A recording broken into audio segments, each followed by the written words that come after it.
Porque en este 2021 seguimos con todo. Pizza Rosette te ofrece los mejores combos, palitos de ajo y pizzas y variedades. A pedido, puedes buscarlos a través de pizzas-rosette en Instagram y también puedes contactarlos a través del más 569-5461-6640. Pizzas Rosette, las mejores pizzas preparadas con todo el cariño, con todo el amor, con todo el encanto por parte de Hernán para todo el sector de Luis Mate, Ejército, Malebrán, todo el sector de Puente Alto, en el sector de... Estamos hablando... Álvaro, ¿qué sector es el donde está Pizza Rosette para ser más específico? Que el puede llegar sector pulento, el sector ahí el bacán, mejor sector, el mejor sector de Puente sector. Alto. Hernán se ha ampliado, creo que ahora atiende hasta la Ciudad del Sol, creo que ya puede pedalear un poco más. Sí, está pedaleando un poco más, o sea, él está haciendo ejercicio y a la vez entrega su pizza calentita y más encima también invirtió en horno, en un Pero si horno le ha ido bien estupendo. con nuestros Le ha ido bien, pisos.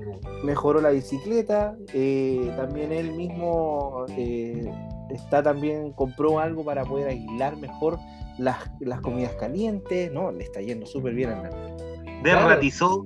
Sí. Muy bien, muy bueno. Derratizó el local, Derratizó el local. Así que hace control de temperatura antes de entregarte la pizza. Así que no, Hernán Rosette con las mejores pizzas de Puente Alto. Síganlo a través de su cuenta de Instagram, pizzas-rosette, o lo pueden contactar al más 569-5461-6640. Pizzas Rosette. Totalmente recomendadas.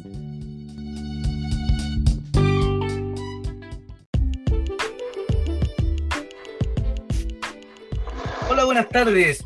Otra noche aquí en Distopía 84. Tenemos que agradecer a todos los que nos siguen, a Pizzas Rosette, que también se auspició en un live que tuvimos, nos dio ahí unas pizzas que estuvieron bastante sabrosas. El José no estuvo, lo siento, eso le pasa por ser contrato a un horario, pero vamos a ver cómo lo solucionamos.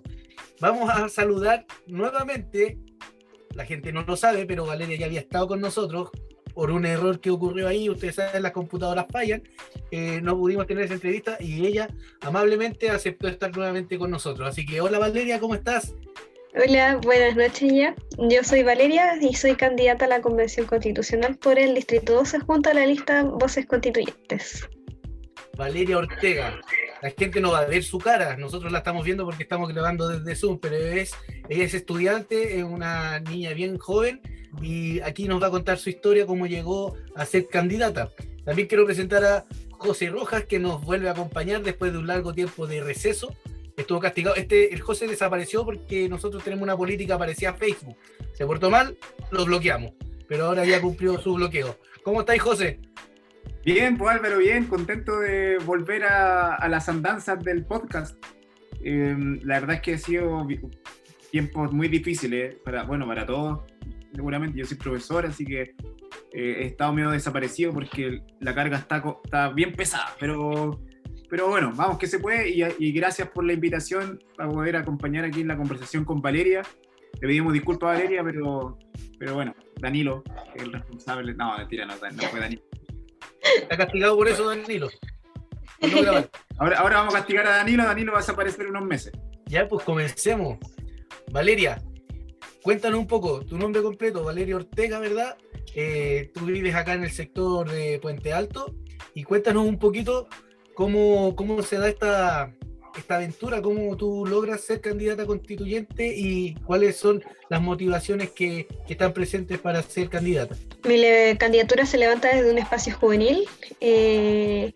Decidimos levantar esta candidatura como equipo, como organización, entendiendo que como jóvenes siempre quedamos fuera de estos espacios legislativos, de los espacios institucionales, sin considerar nuestra opinión, diciendo, a pesar de que desde el 18 de octubre, incluso antes, casi todas las luchas son lideradas por jóvenes secundarios, jóvenes universitarios, y que tienen clara la película de cómo se necesita en este Chile, cuáles son las soluciones o cómo qué es lo que queremos para un futuro.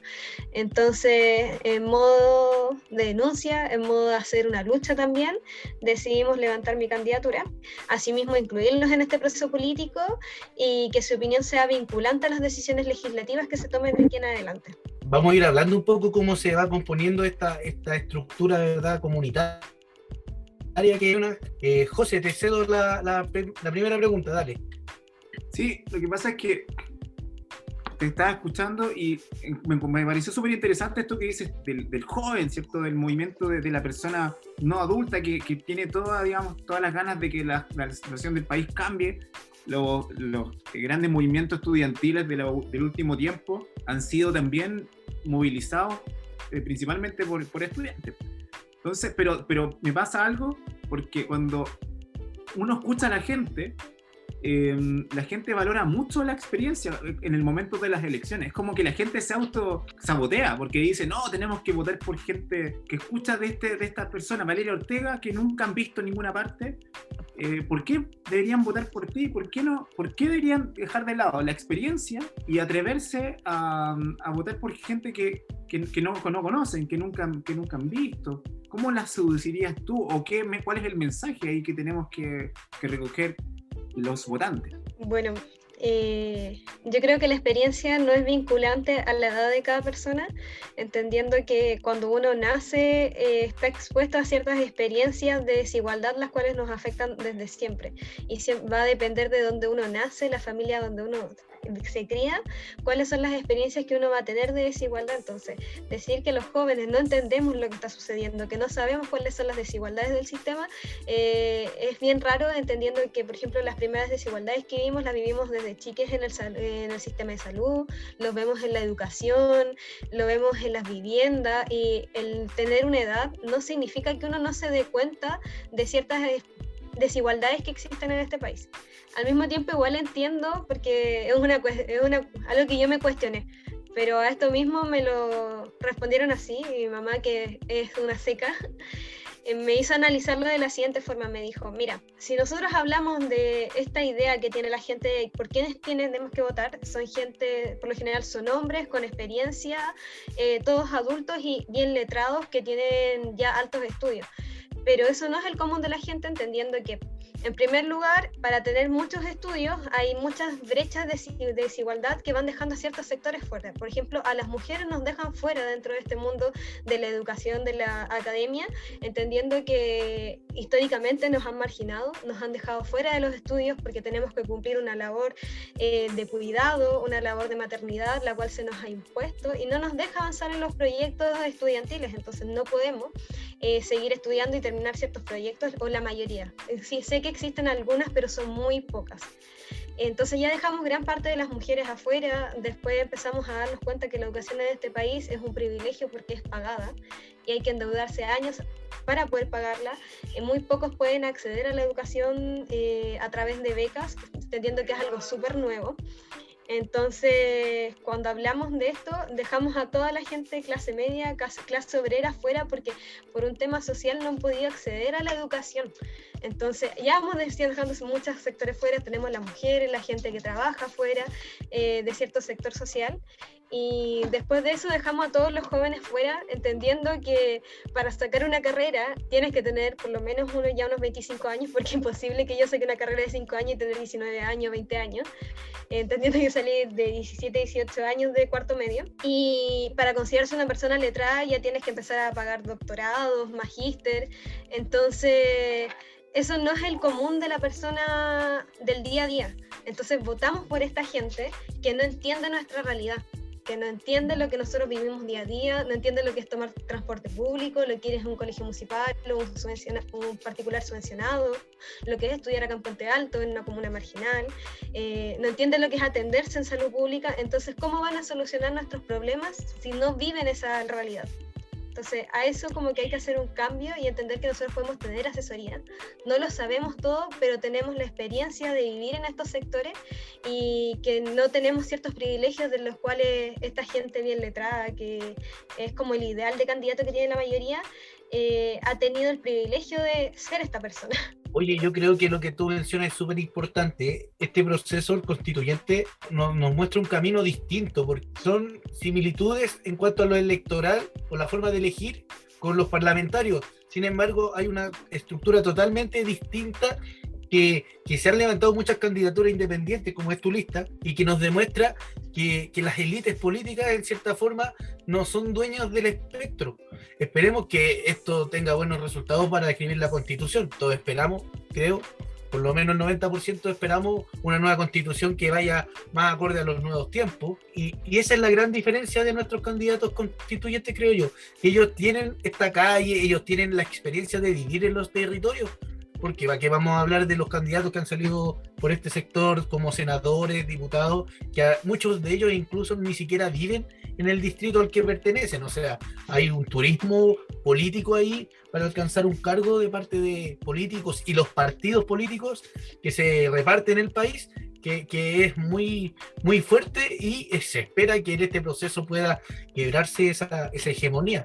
También la estructura patriarcal, o sea, el hecho de que la Constitución la vayan a escribir con un órgano paritario es algo nuevo en el mundo, que esperemos que se mantenga en todas las elecciones de aquí en más. Valeria, tú mencionabas muchas cosas de la educación. ¿Qué tiene que decir en la Constitución qué es la educación, según lo que ustedes piensan como lista? Después vamos, si nos puede explicar después cómo es el sistema electoral para que la gente también sepa cómo se reparte y cómo se elige cada persona. Pero, ¿qué tiene que decir la Constitución con respecto a la educación, según lo que ustedes piensan? Entendiendo que sea gratuita no significa que sea de calidad. En segundo lugar, creemos que la educación tiene que cumplir con la idea del desarrollo personal de la persona e integral.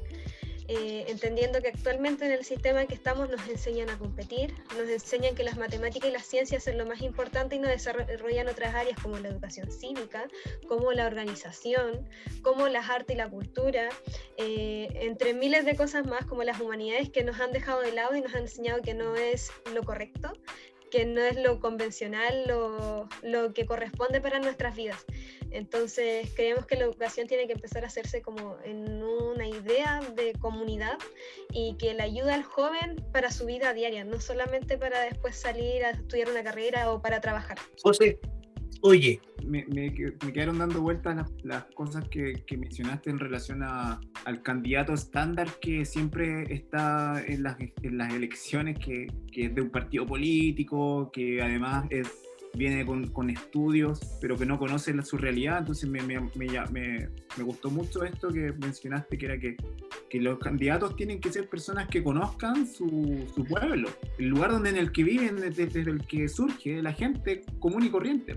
Porque nos pasó ahora con el señor Mañalich, o inclusive con otros personeros de gobierno que no sabían, nunca imaginaron, la ministra Hood de Transporte, que nunca imaginaron el nivel de hacinamiento con el que vivían muchas personas en la comuna de Puente Alto, y no digamos solo Puente Alto, sino que la mayoría de las comunas de esta ciudad, de la capital de Santiago. Y pensaba y además de este tema de que los candidatos tienen que surgir desde las raíces de la gente, porque tienen que llegar a mostrar en el grupo de gente que tiene que dialogar y conversar la realidad, no como la imaginación que uno tiene en sus cabezas. Entonces te hago dos preguntas. Claramente la conformación de una constitución tiene que resolver el problema de la representatividad. ¿Cómo la constitución nos puede ayudar a retomar la legitimidad que ahora está por los suelos para nuestra clase política? ¿Cómo la ciudadanía se reencanta de sus actores políticos? Entonces, ¿cómo la Constitución permite retomar esta legitimidad perdida del político? Todos somos como actores políticos, pero los políticos que están en los cargos públicos. Y también te pregunto, bueno, esas dos preguntas, no sé si puedo, Álvaro, ¿puedo hacer dos preguntas? Sí, pero deja que conteste una primero. Ya, entonces vamos con esa. Bueno, nosotros como Asamblea de Organizaciones Sociales y Territoriales del Distrito 12 hemos planteado una idea de una democracia directa o radical, donde la gente participe directamente en la política. la idea es que les candidatos, les candidatos que salgan electos tengan que trabajar con las organizaciones sociales y territoriales, tengan que trabajar con la gente y preguntarles qué necesitan. Asimismo, hemos planteado la idea de mandatos revocatorios en los procesos políticos, porque al final estamos en esta idea de representatividad donde el representante nunca pregunta qué es lo que la gente quiere, es como que solo representa a su partido y no representa a la gente que lo eligió.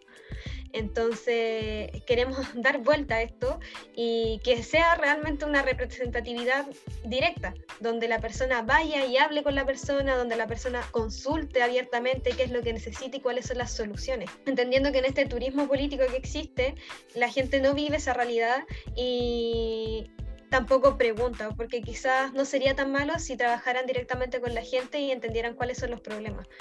Pero eso no sucede, así que planteamos esta idea de la democracia directa que tiene que quedar establecida en la nueva Constitución para empezar a trabajar de esa forma a futuro y que quizás así podemos construir un Chile que vaya mejorando. Y personalmente, en segundo lugar, yo creo que hay que entender que el derecho y la ley va cambiando constantemente.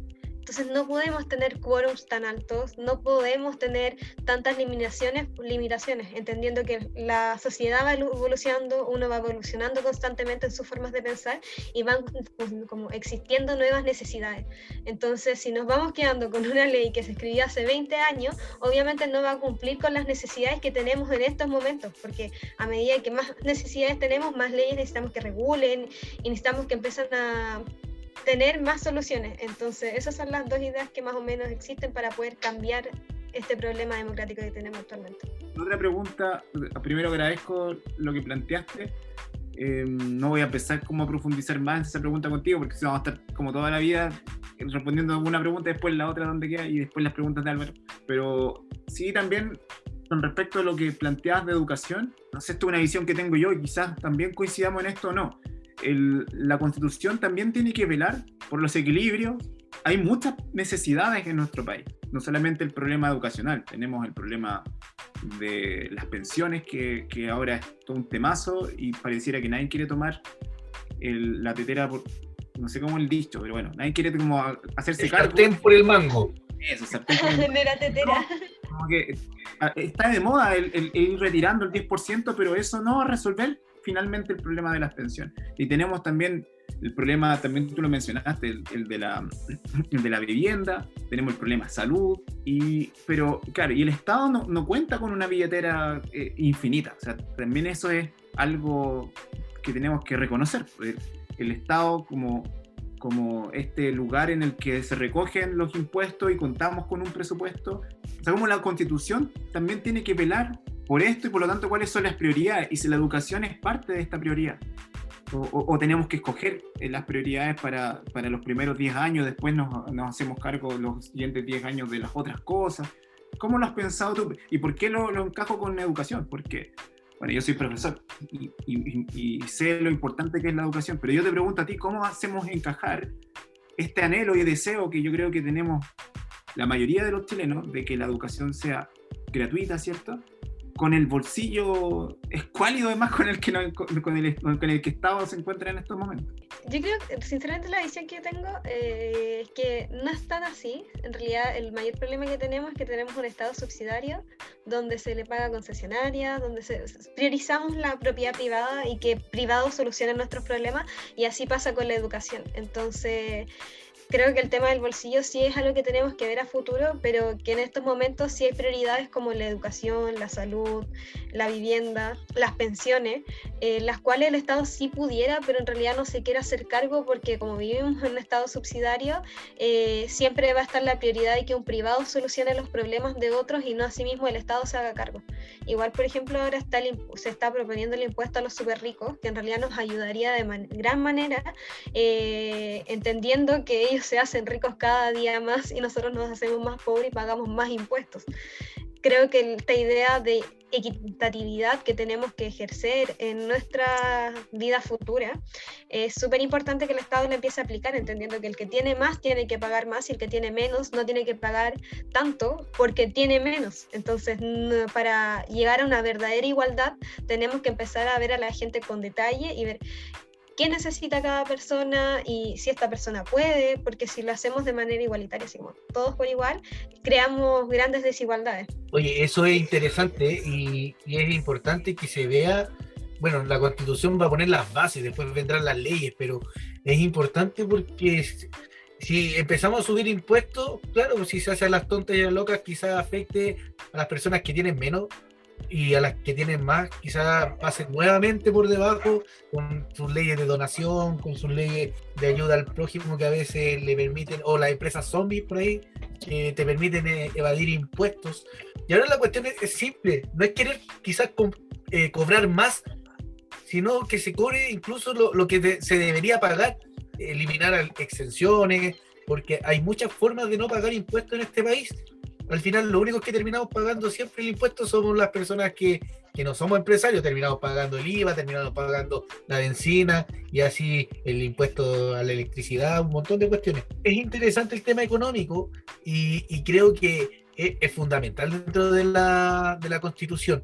Vale, ¿cómo lo hacemos tú como constituyente electa en ese momento cuando tengamos que elegir temas importantes y hay que alcanzar el 2/3? ¿Cómo o qué podrían plantear, verdad, las personas que están contigo para lograr estos mínimos comunes que están de moda en estos momentos hablar, para conseguir más cosas y quizás renunciar a algunas otras? Pero ¿cómo lo hacemos? ¿Se puede dialogar? ¿Se puede conversar? ¿Hay temas tabú, por ejemplo? A mí me cuesta imaginarme la idea de negociar. Siento que hay cosas que en la vida no se pueden negociar y es como la dignidad de las personas. Hay cosas básicas que yo no negociaría, como por ejemplo el acceso unitario y por igual a la salud. No estoy dispuesta a transar porque mientras exista una salud privada va a seguir existiendo una salud pública que sea, perdón, que sea mala, la cual no cumpla los estándares mínimos para poder atendernos. Asimismo, hay cosas que yo no estoy dispuesta a transar, como la ley de aborto libre, seguro y gratuito. Sé que va a ser difícil con la derecha, pero no podemos transar. Y no es que en la Constitución se va a permitir abortar, sino la idea que actualmente está establecida en la Constitución, que la ley protege al que está por nacer, entendiendo que el que está por nacer no tiene derechos como tal y no se le considera un ser humano, pero la ley lo protege. Entonces, esta idea de que la ley protege por el que está por nacer, yo no estaría dispuesta a transarla, porque precarizan la vida de las mujeres y nos vuelven a estigmatizar como mujeres pobres, obligándonos a parir, a tener hijos, sin una educación sexual integral. Entonces solo creamos más pobreza a través de nuestros cuerpos y del mal vivir. Entonces hay cosas que yo realmente siento que me cuesta mucho la idea de tener que negociar. No estoy dispuesta, porque siento que todo lo que se negocia en esos momentos es para beneficiar a unos pocos junto a la derecha. Entonces espero que la gente vote conscientemente, que no le regalen ningún voto a los partidos de los 30 años que han liderado estos años y que solo después de vuelta a la democracia nos han vendido felicidad de color rosa, pero en realidad es la precarización de nuestras vidas, ha sido un mal vivir y malas experiencias laborales, sanitarias, de vivienda, entre miles de cosas más que en realidad hicieron que saliéramos a marchar del 18 de octubre en adelante y que la gente dijera basta, porque en realidad hay una rabia, hay un dolor que existe respecto a las pocas soluciones que existen del Estado. Oye, antes de darle la palabra al José, ¿tú sientes que los 2/3 se pueden lograr según lo que has visto en la calle o está peleada la cosa con la derecha? ¿Qué piensas tú? Yo tengo la esperanza que sí, aunque siendo realista a veces me cuesta creerlo. Creo que los 2/3 de las primeras cosas que vamos a tener que revisar, dependiendo si nos conviene o no. También está difícil entendiendo que si no tenemos los 2/3 no vamos a poder llegar a acuerdos. Pero a veces siento que sí, porque hay gente en la calle, cuando podía hablar, que la tienen súper clara. Nos falta mucha educación cívica, pero la gente está metida, la gente quiere ir a votar, sabe que no hay que votar por los mismos de siempre y están buscando candidatos. Quizás lo que más nos ha costado con esa búsqueda de candidatos es que tenemos pocos espacios de difusión, no tenemos la plata, porque en realidad la plata y cuánto dinero tiene cada campaña también es súper influyente en cuánta gente llegamos. Entonces se ve difícil a veces y otras veces no pierdo la esperanza de que la gente puede votar conscientemente.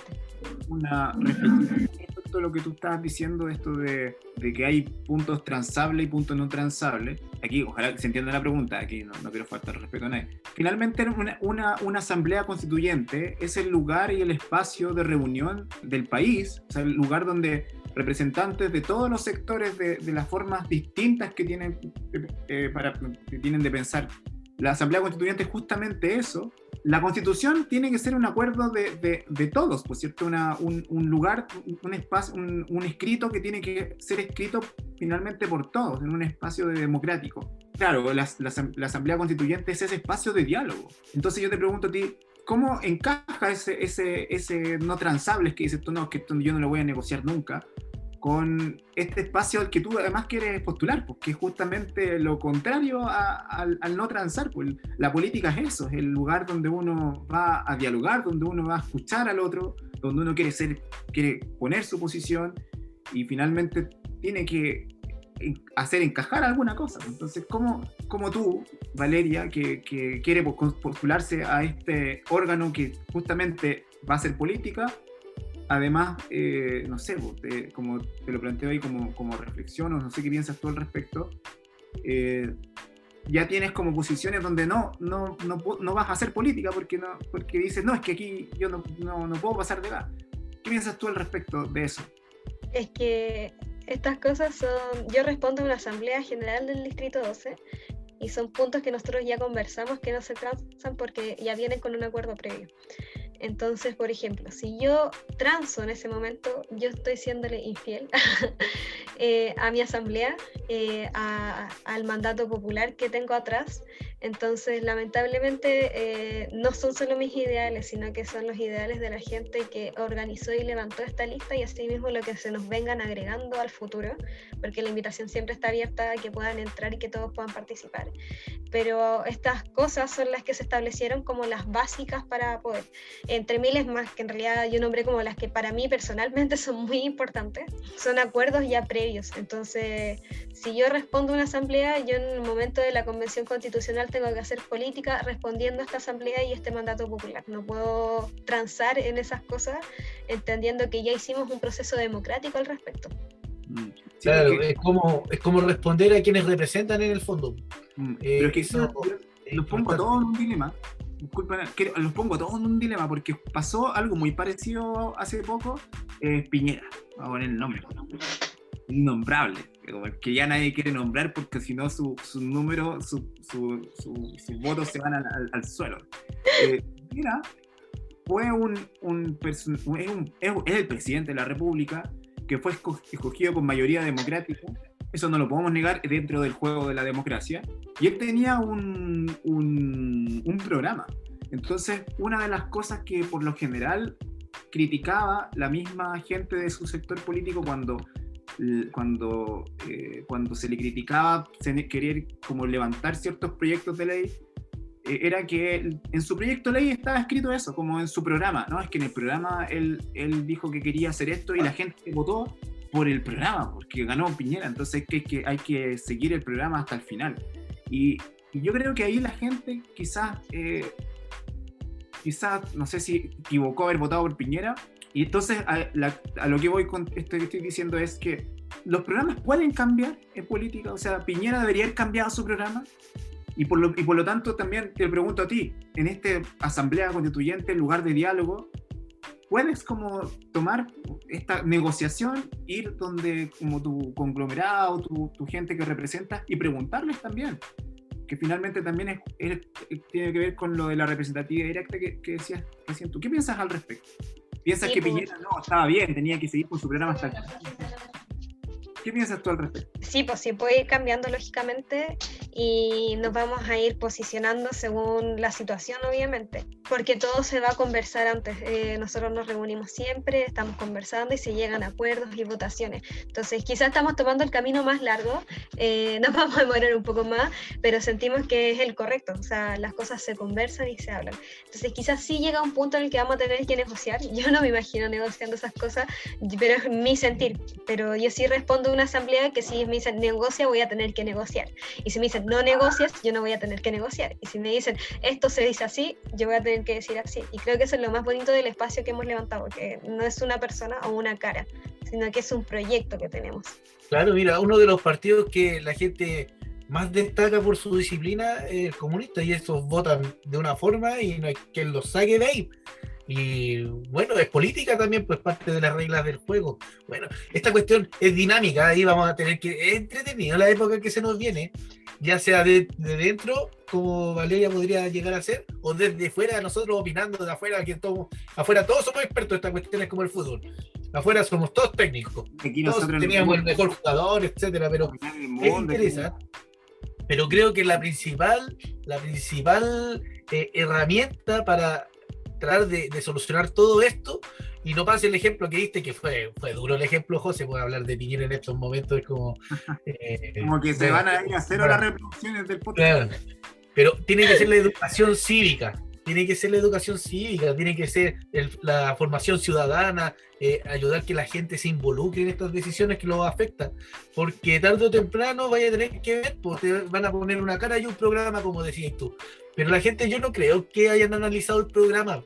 De hecho, lo entretenido del internet, ¿verdad? Y los memes que siempre podía ir más atrás, y cuando aparecen los videos de la propaganda de Piñera, oye, podía sonar como cualquier frente amplista en estos momentos, pero sus propuestas no logró ni una, y eso también es un engaño a la gente. Es que con respecto a esto del programa Piñera, quizás mi crítica va hacia Piñera y todos los políticos que no logran ponerse de acuerdo, es que finalmente cuando uno está dialogando con una persona en una asamblea constituyente, está conversando con alguien que representa a un sector, a un grupo de personas, a un pensamiento, una forma de ver la vida. Entonces una asamblea constituyente es linda porque tienes como el conjunto de gente que piensa distinta entre todos. Entonces un Piñera que no recuerdo si era Piñera, si eran sus ministros, si era Melnik, que le gustaba repetir siempre la misma cuestión como argumento. Piñera fue súper intransigente con su programa, él decía, no, es que este es mi programa, entonces mala suerte. Y no fue a poner su programa está el Senado, está la Cámara de Diputados, está a escuchar a la gente de la ciudadanía y a comparar su programa con lo que piensa finalmente como los diferentes representantes de la ciudadanía. Porque oye, el programa no puede ser como así como pero, no. A ver, ¿cuántas personas tú crees que a Piñera le han dicho que no a algo? Difícil, pero ya. Oye, no nos desviemos. ¿Vale? Por eso quería decir que finalmente en la política uno tiene que ser capaz o sea, uno va a plantear algo, como uno también tiene que escuchar al otro y recordar que ese otro no es solo como una persona que está ahí, digamos, porque lo pusieron, sino que es porque fue escogido también. Sí, a mí todavía me cuesta explicarlo porque es bien difícil. Pero se supone que nosotros funcionamos por un sistema de listas, que es el sistema Don Juan. También no sé si lo digo bien, pero así lo nombro yo. Y se supone que... Bueno, se supone que un conjunto de gente, un conglomerado de partidos políticos, crean un pacto, forman una lista. Las listas de independientes se conforman por la cantidad de escaños reservados más una persona. Entonces, por ejemplo, en el distrito 12 son 6 personas electas, entonces las listas se pueden conformar con un máximo de 7. Se supone que cuando llegamos al conteo de votos, se cuentan los votos de todas las personas de esa lista. Y ese total se suma y se divide por la cantidad de escaños, que sería 6. Y por ejemplo, el total fueron 500. No, que necesito un número... fueron 600. Bueno, sí, necesito un número que me cuadre para sacarlo rápido. El total de la lista rosa, por ejemplo, tuvo 500 votos. Y Juanita en realidad tuvo 300. Pero como la lista era potente, ella tuvo más votos que esta otra persona, porque en realidad él tuvo 500 votos, pero en realidad más en total de su lista, como su lista no era muy buena, tuvo 550. Porque era el candidato potente. La otra persona de su lista, que tuvo más votos del sexo opuesto, pasaría a la convención constitucional ocupando el cupo de él o ella. Y por lo que entiendo que funciona en los partidos, ellos tienen subpactos, y esa parte a mí todavía me cuesta, pero lo que yo entiendo es lo siguiente. Si estoy mal, ahí busquen la información. Ellos tienen subpactos. Entonces, por ejemplo, Juanita está en el subpacto del Partido Verde, y este partido está con Pedro. Entonces, si Juanita fue la cuarta mujer más votada, no se pasaría a la persona de su lista, sino que pasaría a la persona al hombre de su subpacto, porque los subpactos se componen por un hombre y una mujer. Oye, Es harto lo que hay que tratar de entender, pero es un poco lo que pasó, por ejemplo, en las elecciones parlamentarias que se ocupó, Jackson arrastró a 2 candidatos, porque él sacó muchos votos, y le ganó a Mayol, que él tenía hartos votos también, pero quedó afuera por eso. Y ahí tú sabes cómo se agarraron esos tipos, y Jackson quedó sin pelo, se agarraron de las mechas y... Oye, pero explicar esto de la elección, de cómo se escogen los integrantes, es más complicado que explicar jugar Catán, compadre. Sí, de Con expansión. hecho, se nos viene complicado esos días porque supone que nosotros tenemos que estar atentos al conteo de votos. Pero aparte del conteo de votos, tenemos que estar calculando constantemente la cantidad de votos de las demás listas y hacer toda esta división para ver la mayoría y tener claro cómo vamos. Y la Es prueba grande, este distrito es grande. Tenemos Puente Alto, La Florida, que son comunas bien pobladas, y después tiene San José Pirque, La Pintana, que tienen un poco menos de gente, pero es un distrito bastante grande, incluso más grande que varias regiones. José, ¿qué querías preguntar? Dale. No, que quería decir, en base a este sistema extraño de elección de representantes, quizás el apruebo hizo mal como el haberse dispersado tanto en tantas listas, porque vemos un rechazo, o no digamos un rechazo, porque si no se van a enojar nuestros amigos de Renovación Nacional que votaron por el apruebo. Pero a veces es difícil la organización, y esto siempre me recuerda a un momento antes de votar a prueba y que ganara la prueba y la convención constitucional, de que estaba escuchando a un político de derecha, donde le dijeron: oiga usted, que la derecha que está tan desorganizada en estos momentos, algunos votan apruebo, otros votan rechazo, otros convención constitucional, otros mixta, y no se han puesto, y yo veo a toda la izquierda organizada en apruebo convención constitucional, ¿qué les pasa? Y el loco dice: sí, ahora estamos desorganizados, pero espérate, yo quiero ver a la izquierda en un tiempo más organizando sus listas para la convención constitucional o la convención mixta. Dicho y hecho, ellos sabían que nosotros íbamos a estar desorganizados, y es porque en la izquierda hay un quiebre muy fuerte de forma, lamentablemente, y en eso no te podría dar una solución, porque creo que desde la posición que estoy yo en estos momentos como candidata, y que soy parte del problema que hice, formé una lista, ayudé a formar una lista entre las varias que se formaron, es porque no podemos llegar a ciertos acuerdos básicos para organizarnos, porque no tenemos la misma forma de luchar. No tenemos la misma visión, tenemos ciertas contradicciones. Por ejemplo, nuestra lista está en contra del turismo político, y yo veo que muchas listas que se levantaron de la izquierda no están en contra del turismo político. Entonces, ¿cómo vamos a llegar a acuerdo en eso?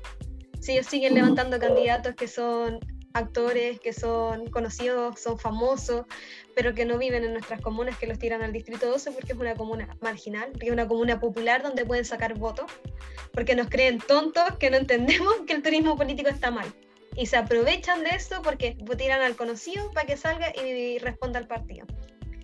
Entonces, en esas cosas nos vamos quebrando, y es difícil llegar a una unidad porque no nos podemos entender en esos puntos, lamentablemente.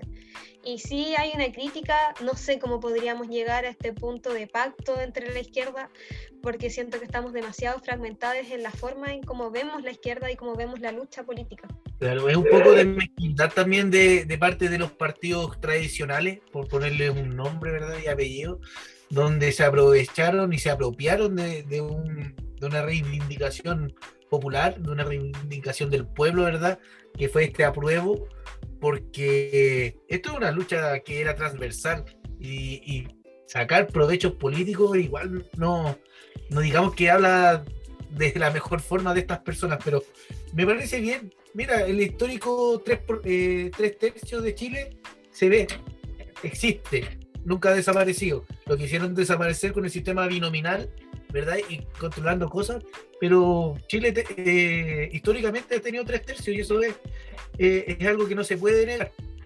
y creo que los independientes, más allá de separar tantas listas, creo que está bien, están ganando su espacio y lo tienen que mantener. Eso es una opinión propia. Valeria, ¿cómo ves tú que se puede resolver desde la Constitución, por ejemplo, la desigualdad dentro de las diferentes comunas del país? ¿Cómo hacemos que la plata que llega por montones a unas comunas se pueda repartir más equitativamente como para ampliar las áreas verdes de comunas que tienen menos, por ejemplo? Esta es una pregunta que nos han hecho harto, sobre todo aquí en Puente, entendiendo que somos una de las comunas más grandes, pero que menos ingresos tiene. Y yo creo que hay que darle más facilidad a las municipalidades para trabajar. Hay que descentralizar Chile y empezar a fomentar el gobierno municipal, entendiendo que las realidades que vivimos en todas las comunas son súper distintas. Por ejemplo, a mí me ha tocado incluso en el mismo distrito en el que me estoy tirando, que las problemáticas que existen en el distrito 11 son muy distintas en La Florida, son muy distintas en Puente Alto, son muy distintas en La Pintana, son muy distintas en San José y Pirque, entendiendo que San José y Pirque son comunas campesinas, son comunas rurales, donde los problemas que tienen son como el alumbrado público, el transporte, la poca conexión, el agua, fomentar el gobierno, ¿cómo se llama? La economía local dentro de los campesinos que trabajan ahí, que eso es lo que más me han hablado. Mientras que cuando yo he trabajado aquí en Puente, hay mucho problema con el tema de la vivienda, el tema de la seguridad, la educación. Cuando voy a La Florida están chatos de las mobiliarias, la vivienda es uno de los mayores problemas que tienen, y las áreas verdes, igual que en Puente Alto, en La Florida, o sea, en La Pintana también, el mismo problema, las áreas verdes, vivienda. En La Pintana, eso sí, es muy distinto. Por ejemplo, Puente Alto y La Florida no se queja tanto de transporte y conectividad, mientras que en La Pintana sí. Sí hay un problema de conectividad, al igual que en San José y Pirque. Entonces hay que empezar a darle más poder a los gobiernos municipales para que empiecen a solucionar los problemas, porque igual están súper limitados muchas veces en temas de dinero, en temas de cuánto pueden hacer y cuánto pueden gestionar desde ahí mismo. Entendiendo, por ejemplo, que tenemos pocos ingresos aquí en Puente Alto y hay comunas como Las Condes que tienen muchos ingresos y obviamente pueden hacer grandes proyectos, pero la gente que vive ahí también tiene mucho dinero, entonces hay que empezar a ser equitativo y darle más poder al gobierno municipal. Bueno, oye, José, vale, estamos llegando ya casi al final de esta entrevista. Vamos a hacer algunas preguntitas rápidas y usted ahí me va contestando. Por ejemplo, el agua, ¿derecho garantizado para todos? Sí, y tiene que ser un recurso inalienable y un bien nacional. Salud, ¿sistema único de salud? Sí, sistema único. ¿Ahí cómo sería? ¿Sería a través de un seguro? ¿A través del mismo FONASA? ¿Cómo podría ser eso? Yo me lo imagino a través del mismo FONASA, pero como dije, todavía hay cosas como asamblea que tenemos que resolver respecto a eso, entendiendo que es un proceso más lento lo que nosotros hacemos. Ya, pero sistema único de salud garantizado para todos, un derecho. Sí. José. ¿Preguntas cortas? Sí, pues rapidito para que vamos viendo los temas que va a tocar esta Constitución. Sistema parlamentario. El sistema parlamentario o un sistema único, una unicámara y con más representantes, entendiendo que vamos a tener una cámara única. Vamos a tener que tener más representantes o si no se nos va a hacer imposible ser representados realmente. Oye, ¿y el sistema presidencial o semipresidencial o parlamentario? Semipresidencial o mixto, creo que hay que llegar a una igualdad en eso y hay que bajarle las facultades actuales al presidente porque son demasiadas. Oye, algo que ustedes mencionaron es el tema revocatorio. ¿Cuánto se llamaba? El referéndum revocatorio. ¿Cómo funcionaría eso? ¿Quién podría ser revocado de su cargo? Los funcionarios electos por elecciones populares que no estén ejerciendo bien su cargo por mandato popular, se va a solicitar un plebiscito o un mandato revocatorio. Oh, nunca puedo decirlo bien, ¿ven? Me hacen decirlo. Se va a solicitar para ver si esta persona sale o no de su cargo, entendiendo que no está haciendo lo que se le pidió o la función para que se le eligió. ¿José? ¿Votación, sistema de elecciones obligatorio o libre? Hoy, ahí yo entro en una disyuntiva. Ahí me encantaría que fuera libre, pero que la gente fuera a votar y fuera consciente. Pero entiendo que para eso tiene que existir una educación cívica. Entonces creo que actualmente, como dije, la ley va cambiando las necesidades. Lamentablemente en este momento va a tener que ser obligatorio hasta que tengamos una población acostumbrada a votar y quizás ahí podríamos volver a tenerla eleccionariamente y que sea un derecho y no una obligación, que es un derecho. Interesante. ¿Qué otros temas se nos está quedando en el tintero? Hay tantas cosas. Pensiones, por ejemplo. ¿Cuál es la idea de pensiones? Pensiones. Bueno, nosotros trabajamos con No Más AFP, así que es la idea de No Más AFP, y por lo que yo entiendo es una pensión estatal o una pensión para todos, todas y todes. Ahí no entro mucho porque yo no he estudiado mucho el tema de pensiones, ya que yo sé que los chiquillos van a ayudar en el momento que está ahí, así que es el mismo que tiene No Más AFP. Como un sistema de reparto solidario.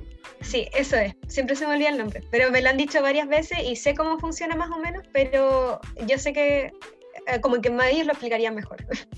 Sí, para terminar este tema, sería el donde nosotros como jóvenes nos hacemos cargo de las personas que están jubilando y nosotros cuando envejezcamos, serían nuestros hijos los que estarían ayudándonos a nosotros a pensionar. Algo así, ¿no? Sí, más o menos. O sea, que el Estado se haría cargo. Ya. Oye, no te quería preguntar, Vale, si es que, para terminar, si tuvieras que escoger un tema, una comisión en la Asamblea Constituyente en la que te gustaría trabajar, ¿qué escogerías? ¿A dónde te irías? Juventud y niñez.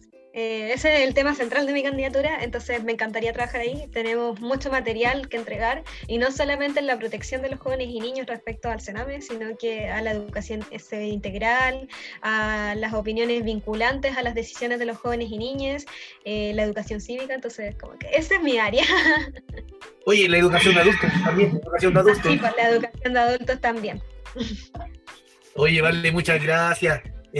José, vamos a ir cerrando para liberarla porque sabemos que debe estar muy ocupada, el tiempo es oro en estos momentos. Hoy día es